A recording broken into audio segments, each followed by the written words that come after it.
Thank you.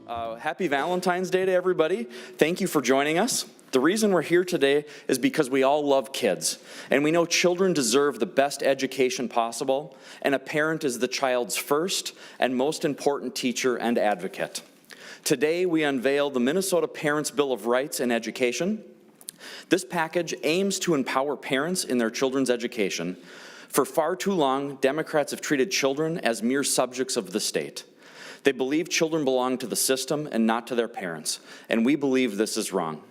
After years of COVID restrictions and distance learning, children are struggling to get back on the right track. We need to empower parents with resources to guide their child's education, no matter where they live or go to school. The Parents' Bill of Rights has 6 principles. First, the right to know what is being taught in schools and the opportunity to see reading material. 2, the right to be heard. 3, the right to see their school's budgets and spending. 4, the right to protect their child's privacy.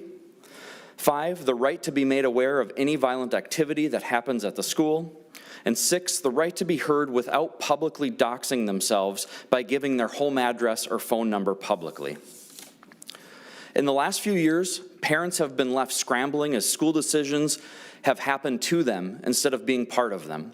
Schools have been closed, the curriculum has been updated with little involvement from parents, and feedback from parents has been disregarded. We think this is completely wrong. Parents should ultimately and intimately be involved in decisions involving their child's education and should be the drivers in determining what is best for their child's safety, well-being, and education. Democrats are openly telling public school parents that they need to shut up and sit down and let schools teach whatever they want. Recently, a Wisconsin Democrat tweeted that if parents want a say in their child's education, they should homeschool or pay private school tuition out of their own budget. That doesn't sound very public to us. This exclusion of families from the process has contributed to a lack of confidence in schools and leaving families looking for other options. If we want to see parents continue to choose public schools, they need to be involved in the direction of those schools and have full confidence in the decisions being made. We are presenting several proposals today. These proposals keep parents involved in a child's education and keeps political activism out of the curriculum and decision-making.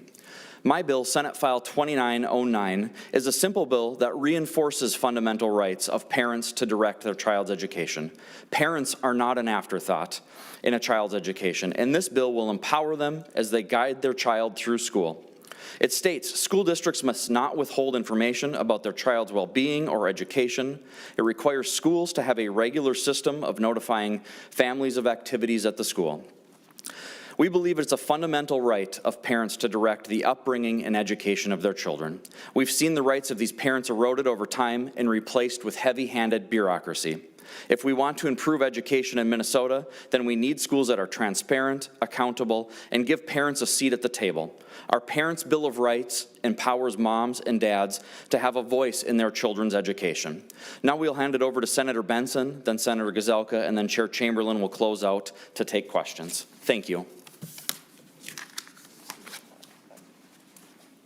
Hi, good morning. Senate File 2666 requires schools put a syllabus for each class available electronically to parents and the public. And why should we have to ask for this? A mom in Roseau asked for a 5th grade reading list and was told she didn't really need to see it. Every parent has the right to know what goes on with their child in every classroom every day. Parents are primarily responsible for their children and have a right to know what their children are being taught. The bill is very simple. Within the first 2 weeks of the school term, the classroom teacher must make a record electronically available to parents, a syllabus of items to be covered in that class. And when there are material changes, the syllabus must be updated. Parents and teachers can only be partners in the education of a child when parents have access to what's going on in the classroom. So for the good of our kids, let's get parents involved and make a syllabus available in every classroom in Minnesota. Thank you. Good morning. First of all, I want to say that I think we have to start with the fact that parents know what's best for their kids, including their education. Therefore, we want the parents to be engaged in the process. And if there's any silver lining of distance learning, it's that parents became more engaged and were able to see some of the things that their kids were learning, and they wanted to be more involved. And I think that's the important part here. I've had a chance to travel around the whole state talking to parents, and two of the things that came up over and over again is, why do we not have more access to the curriculum? Why can we not see what's going on? And the second thing they were frustrated with was having their children forced to wear masks against their will. But this issue here is something we can correct. And I looked at the language that's already in statute, and we had curriculum transparency, but the fact is the parents were not getting access to it. And so the bill that I have, Senate File 2575, simply tweaks that and says, without cost and upon immediate request, parents can have access to that curriculum. So I heard in some places where some of the schools were charging exorbitant amounts of money for the parents to be able to get the curriculum. It can't be that way. We want the parents engaged in what their kids are learning.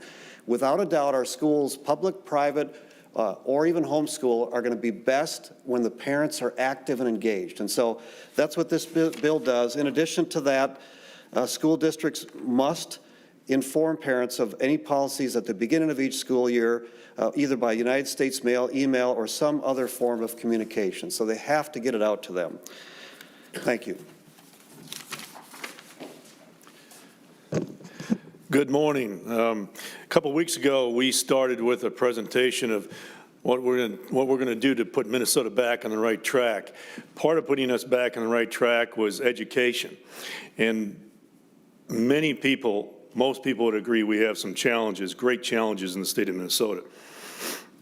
We had three pillars to our education platform: literacy, parents, and mental health. Today, we're going to be talking about the parents. The previous proposals laid out a little bit of that.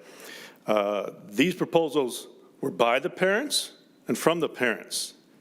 By the parents and from the parents. This wasn't us just sitting up here thinking, what can we do to the parents? This is by the parents, for their kids. The most important thing for our kids, the most important people in the children's lives, are their parents. And the most important people in parents' life are their children.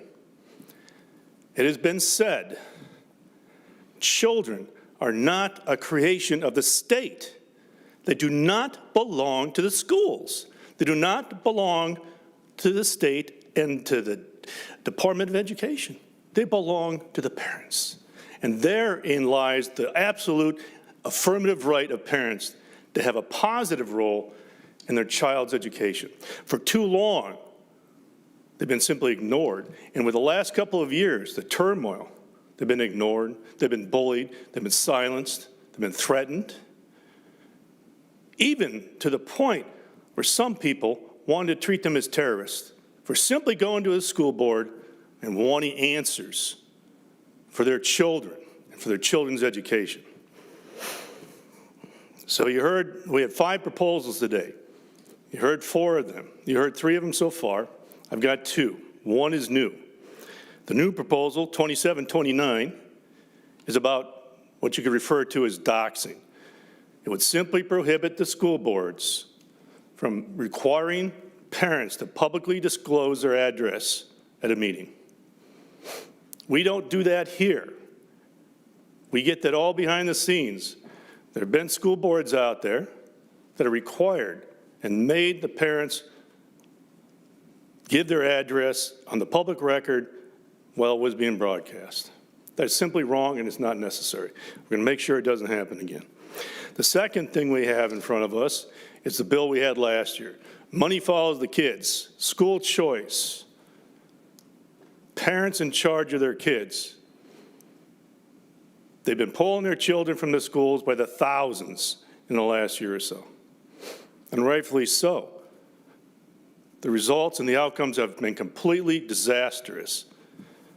School choice, money follows the kids, empowering the parents. We had that bill in committee last year. We had it on the floor, had a good debate last year, and we're going to put it up next week in this committee. We're going to send it back to the floor. We're going to make it clear that we support parents, we support good public education, and we support the competition that comes from that. Thank you. And now we'll take questions if you have any. Perfectly clear? Yes, sir. I'm interested to know what you think a parent would do with this information. So they have the curriculum, they have the syllabi, which I didn't know was a word until today, and now they have this information.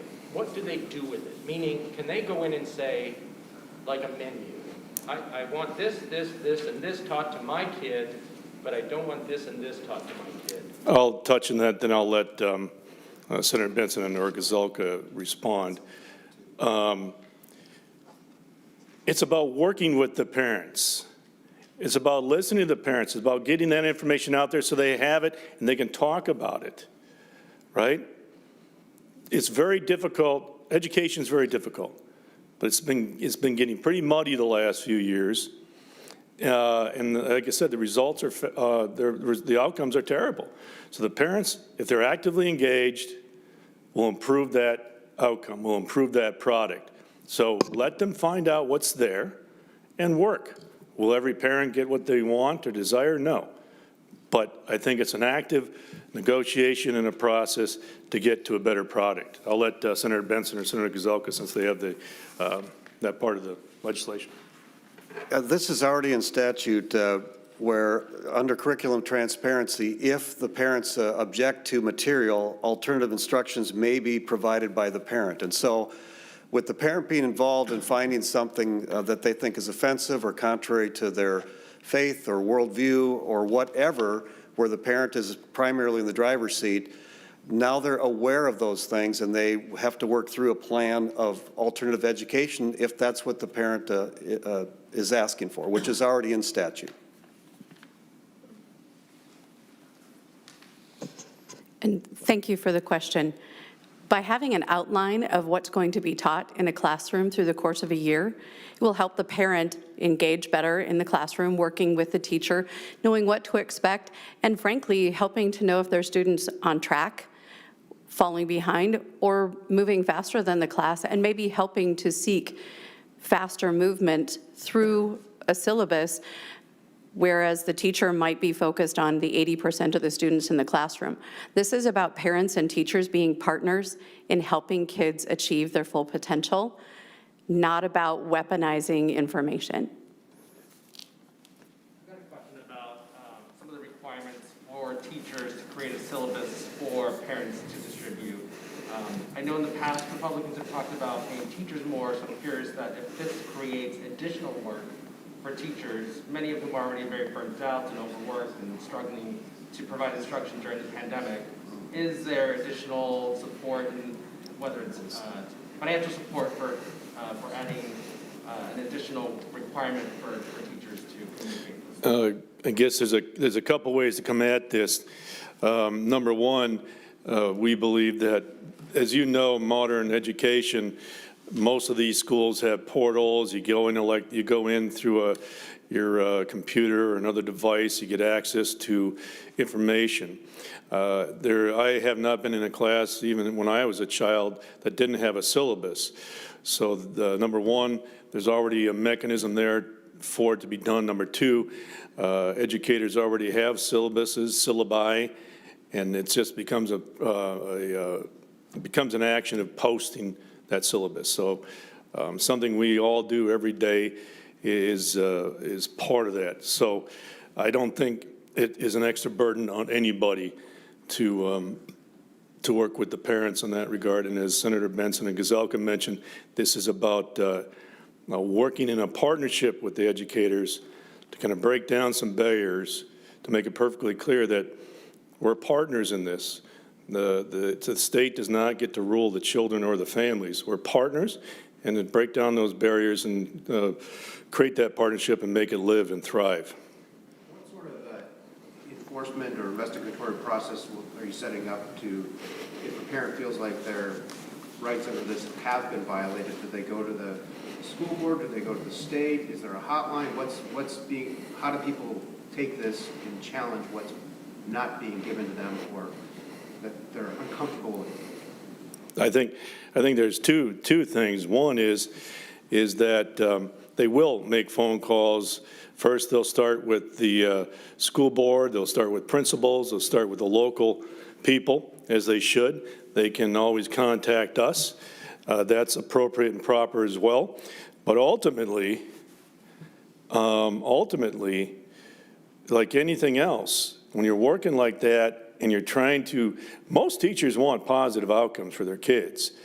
So when you're working that way, I believe most of the problems are going to be worked out, because if they don't, we've seen what happens. In the last year and a half, 2 years, tens of thousands, it's probably up to 20, 30,000 parents, kids have been pulled out of public schools. St. Paul not only has lost an enrollment, they are $43 million short in their budget, and they're closing schools because a lot of parents have left because they don't like what's going on. So I think ultimately that's the power and the force. How detailed are you envisioning these syllabi being? Is it like arithmetic and primary colors or actual reading materials? I know a lot of teachers who have maybe like a big plan for the year, and then week by week are doing a lot of lesson planning based on how, the kids are doing with it. I'm going to make an overall statement, then I'll let Senator Benson, since she has a syllabus issue, and/or Senator Gazelka respond. Look, you're getting down in the weeds. The main goal here is to get the parents and the schools engaged together, to affirmatively and absolutely recognize that parents are part of this process. You can talk about weeds and details all day, and we go down that rabbit hole. But ultimately, the whole idea here is to say, we want a partnership between parents and educators. We want it to be productive and fruitful for the ultimate benefit of the children. I believe that most educators want success. We've seen that in some other areas I won't get into right now. But ultimately, that's what we want. Working in partnership, encouraging that partnership, and letting them know affirmatively and positively and absolutely that parents are in the driver's seat when it comes to the kid. I'll let other senators respond. You're correct. Teachers have lesson plans that go week by week, but they also have a scope and sequence of what they're going to teach through the course of the year. And so the question is, are they spending the first 2 months of the year on fractions? And should we be moving to compound complex fractions by December? Not whether or not they're going to use a pizza method or a cutting paper method. So we don't need that level of detail, but definitely the scope and sequence of what should be accomplished during the year should be included in the syllabi, and professional teachers already do that. Can you talk a little bit more about, it's kind of expanding on Peter's question. So when a parent sees the syllabus and says, I don't like maybe X book or something, and they can, seek alternative instructional support for their kid, what does that look like? Is it an automatic, I go to the teacher, they have to say, this kid doesn't read this book or learn this thing, and how does that fit in the greater scope of the classroom of maybe 1 or 2 kids not studying X, but the rest of them are? How does that work? Again, you're getting down in the weeds here. We give a lot of deference to the local communities. What is not obvious and present now in our law is that apparently some places in this state, they have not believed that parents have an absolute right to be affirmatively, positively, forcefully involved in their child's education. That's the goal here.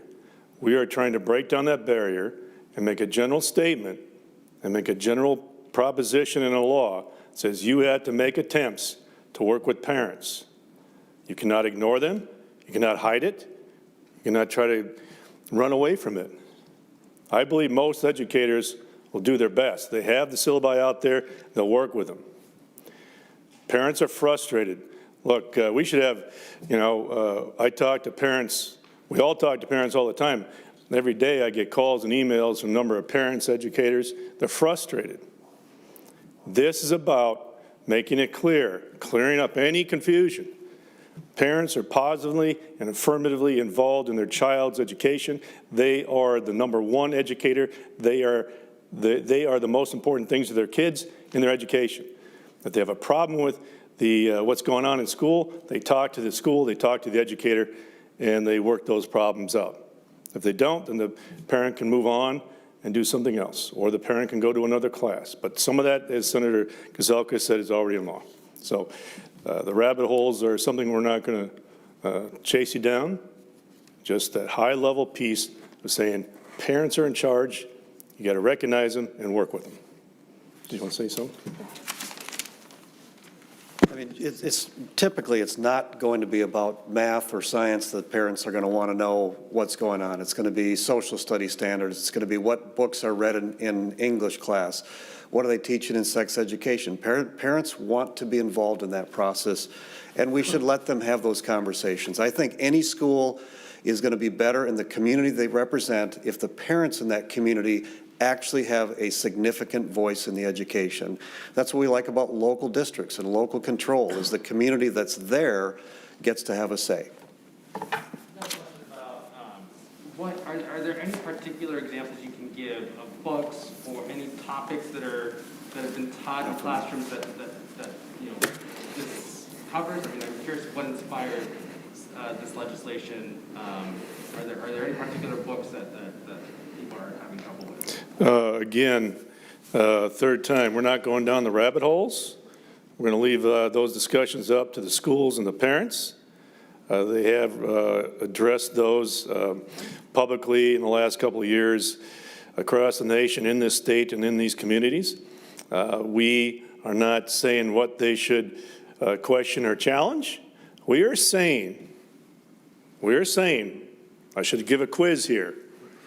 We are saying that this package represents our position as saying parents have the absolute right to be affirmatively and positively involved in their child's education. They're not to be ignored. They're not to be bullied. They're not to be doxxed. They're treated with respect and engaged. And I believe, as Senator Benson said and others have mentioned, this is about a partnership. We are setting, our goal is to set a high-level policy idea, a vision, if you will, and a mission.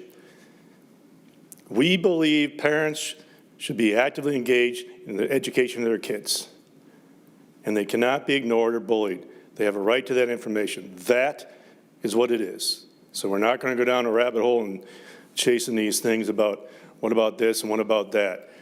Local districts, as Senator Gazelka mentioned, will work those things out. And I think the vast majority of them will work it out. But it's just about affirming those positive, natural, common law, positive law things that have been recognized for a long time. That parents have that right. Well, I think a lot of parents would like to know the details. Well, then they can chat with, if this becomes law, then they chat with they'll get the information from their schools.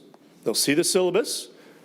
They'll know that they have a right to ask for the information because it'll be positively put out to them through a notice, an email, the backpack letter, and they'll put it online.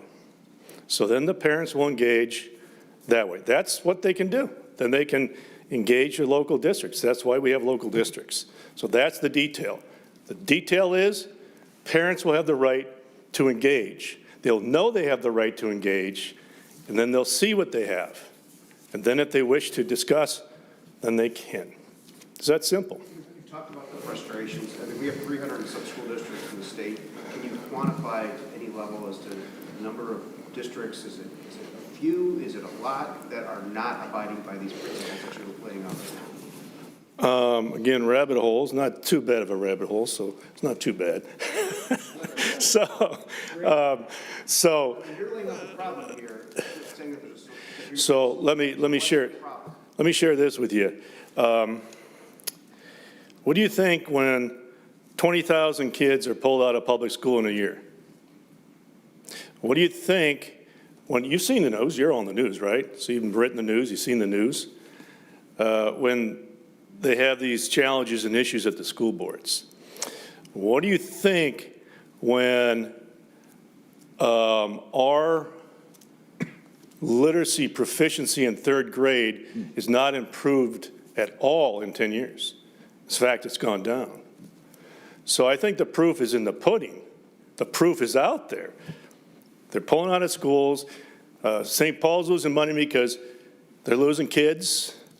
Minneapolis really doesn't grow. Look, I'm going to say this. There are some good public schools out there, and there are a lot of great educators.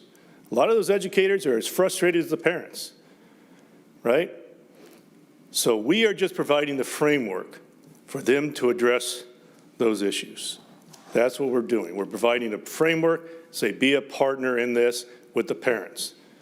We're not saying all bad or all good.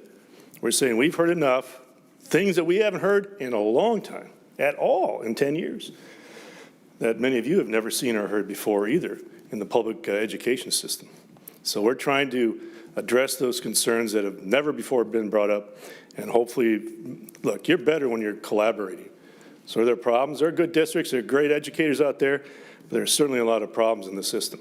Can I ask Senator Benson a question? There's another bill around town that talks about fundamental rights in education. All children have a fundamental right to a quality public education. It is paramount duty of the state to ensure quality public schools that fulfill this fundamental right.